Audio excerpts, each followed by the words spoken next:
chicos, ¿qué tal? Muy buenos días. Les saluda el profesor Pedro. Espero que se encuentren muy bien. Bueno, hoy día martes vamos a continuar con la clase que hemos dejado pendiente la semana pasada.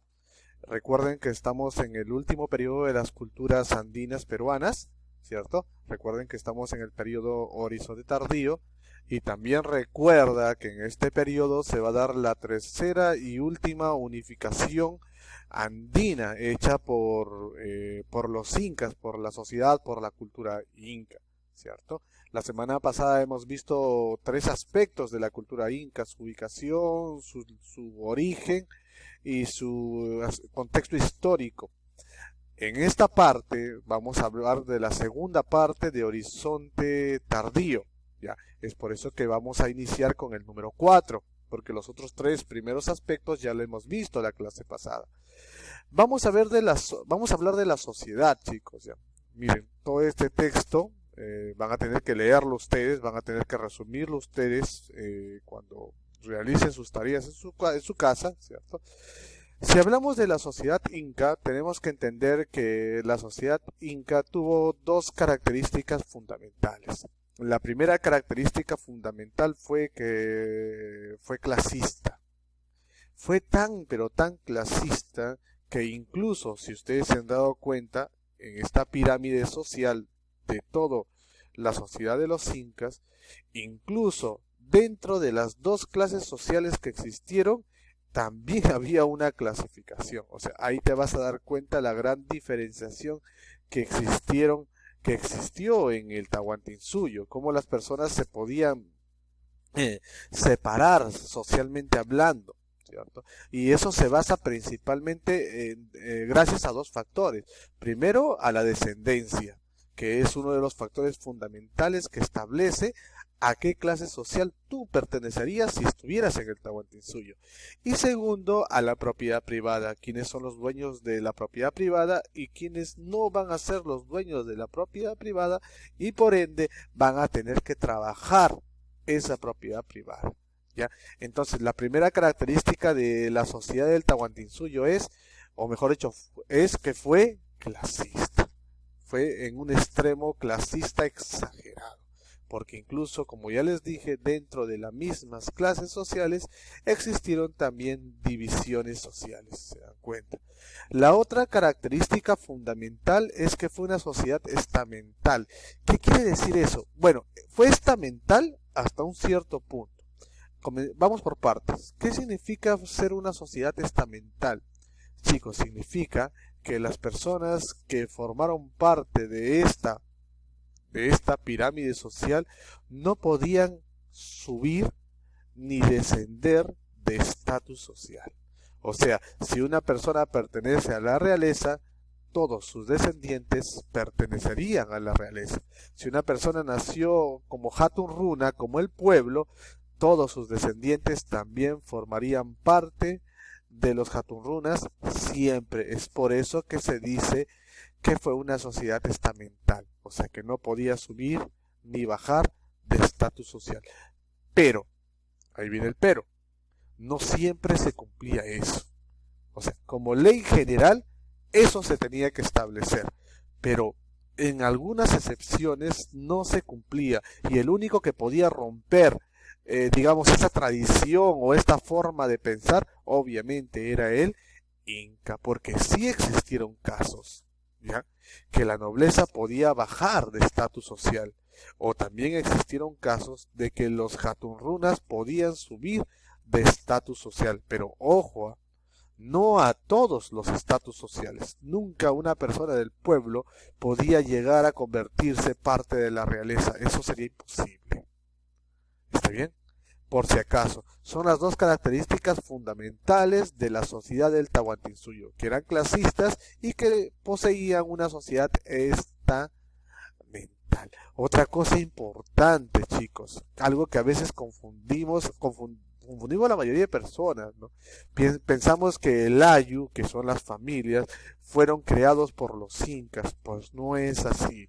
los últimos estudios han establecido que el ayu existió hace muchos años atrás. Incluso algunos establecen que existieron justo en el periodo arcaico superior, por decirlo así. Ya, así que fue una organización social mucho más antigua incluso que los mismos incas. ¿Ya? ¿Y qué cosa es un ayu? Un ayu es una familia. Ah, o sea, profesor, un ayu es un papá, mamá y los hijos. No solo eso. Un ayu hace referencia a una familia, pero ojo, cuando digo una familia es un grupo de personas que, que van a tener en común algún tipo de parentesco. Por ejemplo, si tú te llamas Quispe, ¿cierto? Tú vas a ser familia o tu ayu va a ser todas las personas que tienen el apellido Quispe. Pero eso es desde una cosmovisión andina, desde una cosmovisión pasada. En la actualidad no es así. Las diferentes separaciones sociales que los españoles establecieron cuando llegaron por primera vez aquí en el Perú, rompió con todito eso. Es por eso que muchas personas en la actualidad que se llaman Quispe no consideran a otros Quispes como familia, porque eso ya con el virreinato peruano se rompió. Los grados de parentesco fueron rotos por la llegada de los españoles, que no veía con buenos ojos esta forma de agrupación social llamado ayus, de esta forma de tener parentescos entre ellos, por decirlo así. ¿Ya, chicos? Sigamos. Bueno, la sociedad inca, bueno, tenemos en la realeza, que es la primera, la cúspide, ¿no? También perteneció a la clase privilegiada. ¿Quién lo constituía? El inca junto a su núcleo directo familiar. Cuando digo directo estamos hablando de su esposa, que son la Colla, y sus hijos, ¿cierto? Incluso el mismo Auqui formaba parte de la realeza. Cuando el Auqui se separaba de la realeza, cuando él mismo formaba su propia panaca real. Ahí sí, dejaba de ser de la realeza, no, seguía siendo de la realeza, pero él ya constituía, no, él ya formaba su propia realeza, o mejor dicho, la realeza vigente, la realeza que gobernaba en esos mismos instantes. Bien, chicos, en el segundo escalón de la sociedad de los incas, por decirlo así, estaba la nobleza, que también pertenece a la clase privilegiada. Bien. La nobleza, ¿quién lo formaba? Se le conoce como nobleza de sangre. ¿Por qué razón? Porque aquí formaban parte todas las familias indirectas del Inca, que tenían en un mayor o menor grado una similitud de sangre con el Inca. Podían ser sus sobrinos, sus tíos, sus primos hermanos, incluso los otros hijos del Inca, pero que no eran de la Colla. Recuerden que los incas tenían muchas esposas, ¿no? Ya. Sigamos bajando, tenemos a la nobleza de privilegio, que también forma parte de la clase privilegiada, pero esta nobleza de privilegio se encontraba en la parte inferior de la clase privilegiada. ¿Ya? Aquí, ¿quiénes constituían la nobleza del privilegio? Principalmente dos grupos de personas. ¿Ya? Aquellas personas que eran conocidos como la nobleza por recompensa, esos eran los jatunrunas. Recuerden que les dije en líneas arriba, a veces los jatunrunas subían, eran condecorados, eran subidos de estatus social por obra y gracia del Inca.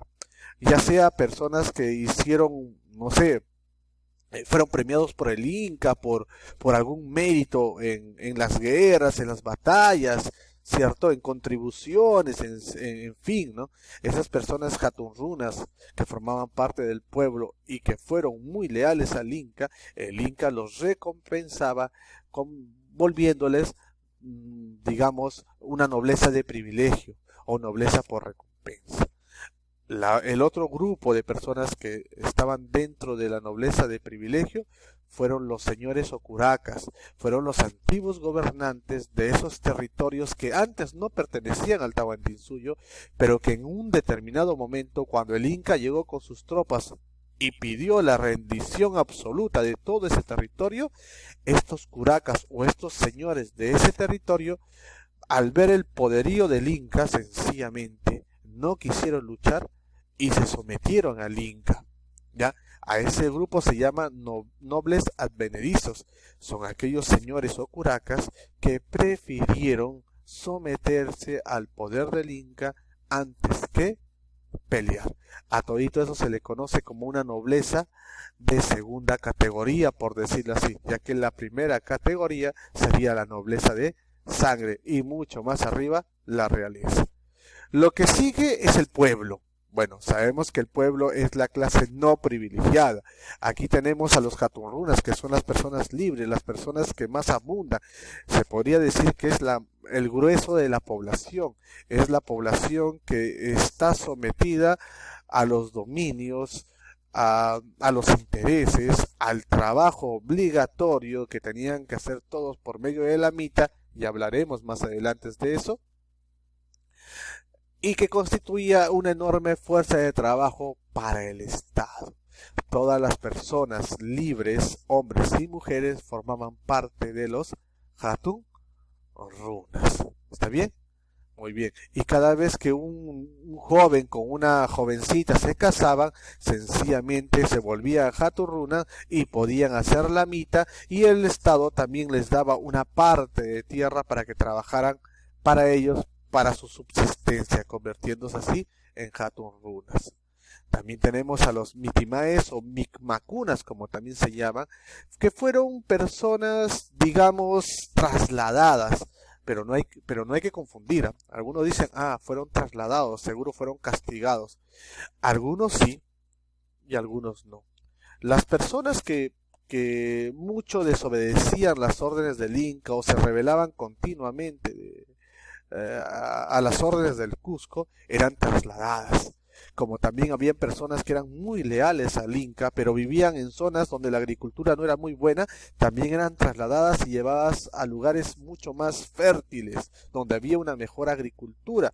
Ellos eran los micmacunas, obviamente que eran favorecidos por el Inca, como también habían micmacunas que eran trasladados en mérito a cualquier, digamos, desorden que podían haber hecho en un determinado momento, como castigo, ya.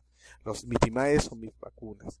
Tenemos a los yanaconas. Los yanaconas son los siervos del Estado, personas que desafortunadamente siempre estaban en la servidumbre del Estado.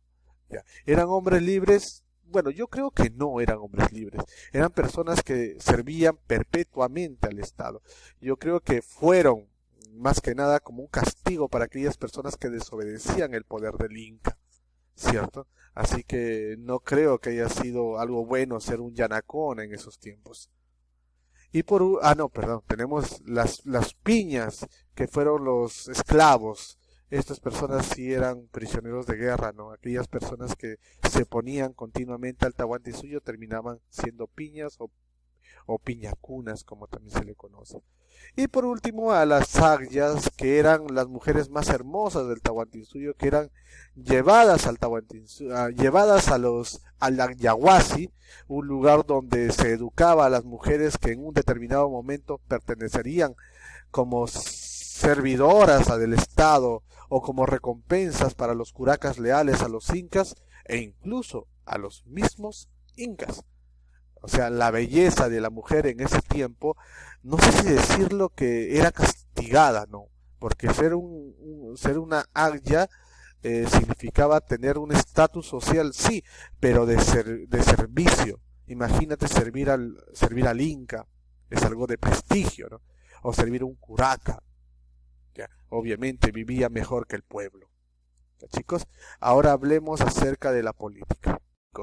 A ver, chicos, sigamos. Ahora el aspecto que vamos a ver es la política. Solamente hoy, en esta clase de hoy, veremos dos aspectos del Tahuantinsuyo, ya que estudiar el Tahuantinsuyo en una clase sería imposible. Es por eso que voy a tomar 3 clases para estudiar el Tahuantinsuyo. Esta sería la segunda clase. El quinto aspecto que vamos a ver es la política. Y para analizar la política, la política se va a dividir principalmente en 2 partes. la organización política y la organización administrativa. ¿Está bien? En la organización política veremos quiénes son las personas que participaban digamos, las autoridades, las personas que se encargaban de organizar, ordenar, ejecutar esas leyes, ¿no? Por decirlo así. Y la organización administrativa sería aquellas personas que utilizaban los instrumentos necesarios para realizar esta organización política, ¿ya? Como dicen aquí, ¿no? Vamos a leer. La única forma de entender una sociedad es estudiando a sus autoridades. Y eso es obvio, ¿no? A ver, en el Tahuantinsuyo los encargados de hacer o ejercer la organización política fueron los orejones, o como también se les llamaban a la nobleza de sangre. O sea, profesor, ¿y por qué se les llamaba orejones? El término orejones es un término creado, o mejor dicho, acuñado por los españoles. Los españoles le llamaban orejones a todas aquellas personas que tenían en el oído unos grandes aretes. Es por eso que se les puso ese apelativo. Ahora, profesor, ¿y por qué la nobleza de sangre utilizaba esos enormes aretes? Ese era un distintivo para separarse, para que una persona que no conozca, o sea, que no conociera, podía decir, ¿por qué esas personas utilizan esas orejeras? Fácil. Utilizaban esas orejeras porque pertenecían a un grupo social diferente al pueblo. Nunca tú verías a un Hatunruna con grandes aretes. Imposible. ¿Quiénes son los únicos que llevaban esto? La nobleza de sangre. O sea, los familiares del Inca.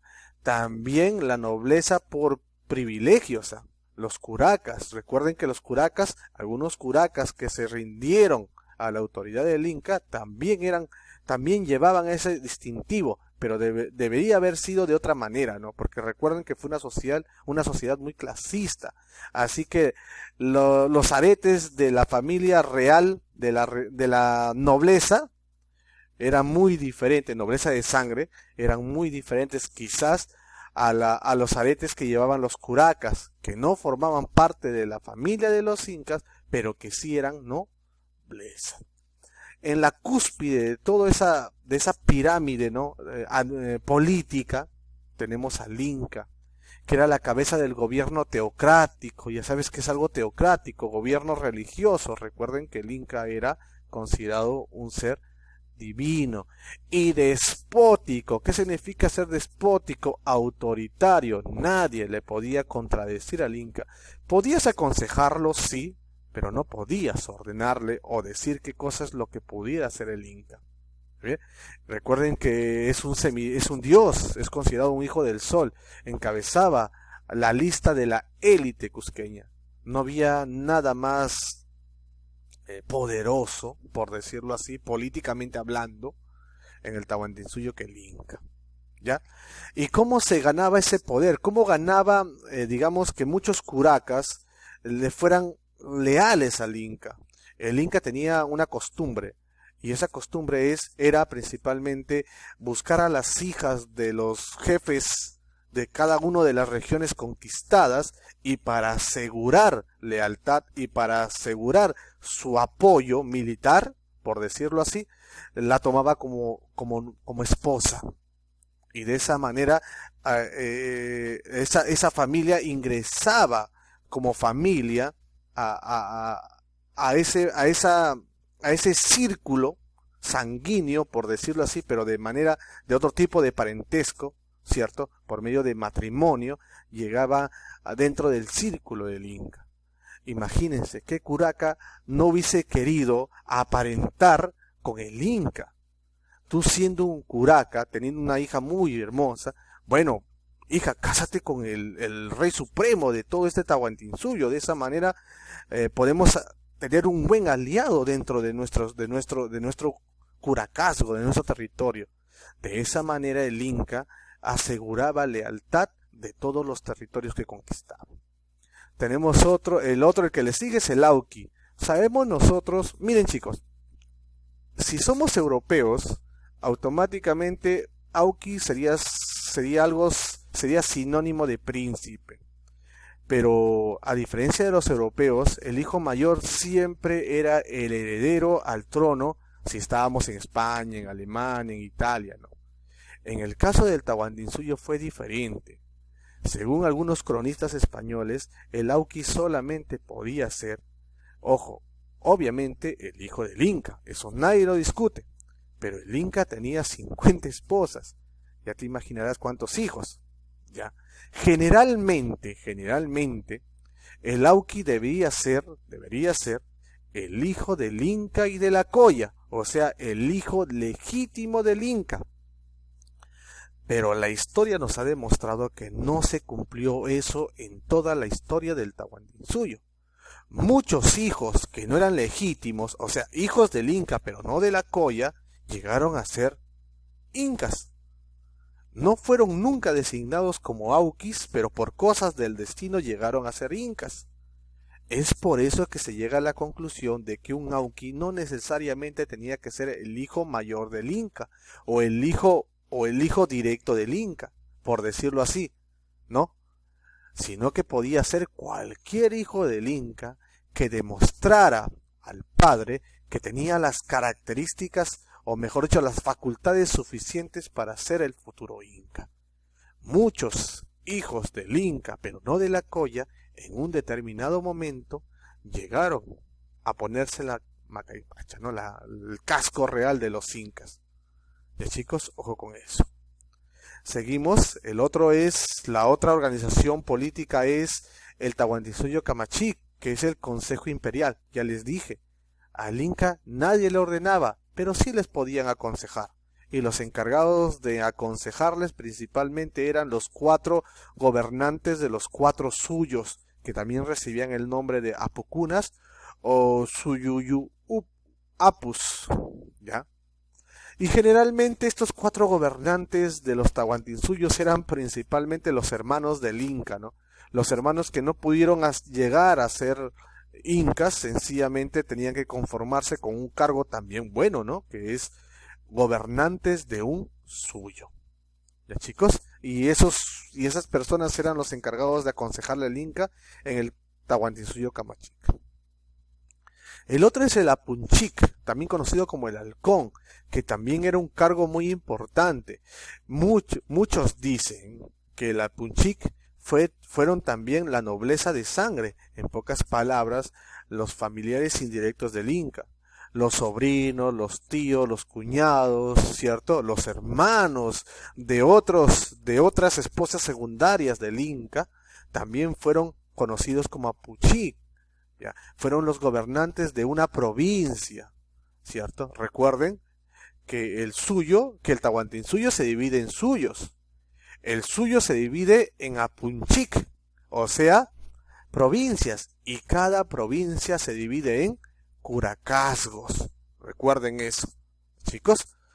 El Tucuy Ricuy, también muy importante, ¿ya? Era el supervisor del Estado, se le conoce como el que todo lo ve. Muchos dicen era el supervisor del Estado porque viajaba así de manera de incógnita, ¿no?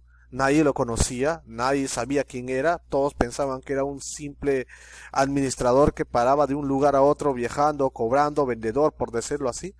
Pero en un determinado momento saltaba a la luz, se presentaba ante el pueblo y obviamente todos tenían que someterse a la orden de él porque él era el ojo del Inca, por decirlo así, ¿no? Era el que veía, era el supervisor, era el que viajaba de incógnita para ver si había algún tipo de plan en contra del Inca.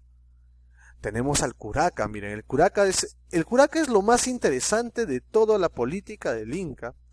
El curaca es el intermediario entre el Inca con los ayus. ¿Está bien?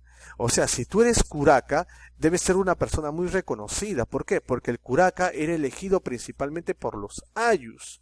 Las familias elegían a su propio curaca y el curaca tenía el poder, por decirlo así, poder entre comillas, obviamente, no tanto poder como el Inca, obviamente, pero tenía el poder de mover a las masas, a todas las familias. Es por eso que el Inca siempre buscaba estar bien con el curaca, ya que si el curaca era feliz, el Inca era feliz. ¿Por qué razón? Porque el Inca ordenaba y el curaca ordenaba al Ayu y el Ayu tenía que obedecer sin ninguna, digamos, sin refutar la orden del curaca. Claro, pero si el Ayu o los Ayus de una determinada región tenía un problema con el Inca, no todo el Ayu era castigado, sencillamente era castigado solamente el curaca. El curaca fue un personaje muy importante que existió incluso mucho antes de los incas. Recuerden que los Ayus son familias que tienen uno u otro grado de parentesco. La otra forma de gobierno es la organización administrativa, que son principalmente tres, ¿no? Los chasquis, que eran los mensajeros del Tahuantinsuyo. Imagínate viajar por todo el Tahuantinsuyo. En ese tiempo no había teléfono, no había mensaje, no había Gmail, no había nada de eso. Entonces, ¿quiénes se encargaban de llevar los mensajes? El chasqui. Y lo hacían corriendo, ¿no? Los otros son la organización decimal. Fue la medición que utilizaron los incas, utilizaron el sistema decimal. Todo lo que está relacionado con, digamos, con cifras de 10. Todos los múltiplos de 10 fue utilizado por los incas. 10 familias, 100 familias, 1000 familias. De esa manera el inca podía organizar bien. Por ejemplo, mira, las autoridades. Un purec. El purec era el jefe de una familia, por decir así. Tu papá, jefe de tu ayu. ¿Cómo se llamaba tu papá? Era el purec. El Pisca Camayoc, 5 familias. Sigamos acá. El Chunca Camayoc, 10 familias. Y si tú te has dado cuenta, 5, 10, 50, 100, 500, 1000, 5000, 10.000 familias son múltiplos del sistema decimal. ¿Se dan cuenta? Es por eso que los incas utilizaron este sistema de medición para hacer todo tipo, para toda su contabilidad, utilizaron el 10. ¿Está bien? Y obviamente, ¿cómo usted sabe eso, profesor? Porque la prueba fue esto, el quipu, mire. Recuerden que el quipu no fue una creación de los incas, fue una creación mucho más antigua.